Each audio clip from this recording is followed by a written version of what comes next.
Paradentose er ikke en sygdom, man behøver eller skal leve med. Man kan komme den til livs, og hos os har du mulighed for helt smertefrit at blive fri for din paradentose.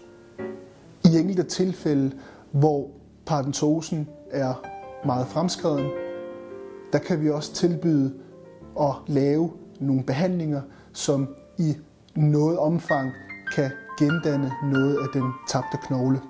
Men vil dog helst gerne have, at man opdager paradentosen i god tid, så man slipper for den type behandlinger, men udelukkende holder sig til den mildere form for behandling, som ganske enkelt består i, at man renser tænderne dybt og grundigt. Hos os har vi rigtig god erfaring med at behandle paradentose med laser, og det er vores erfaring, at behandlingen af paradentose stort set altid ender med, at patienten bliver paradentosefri.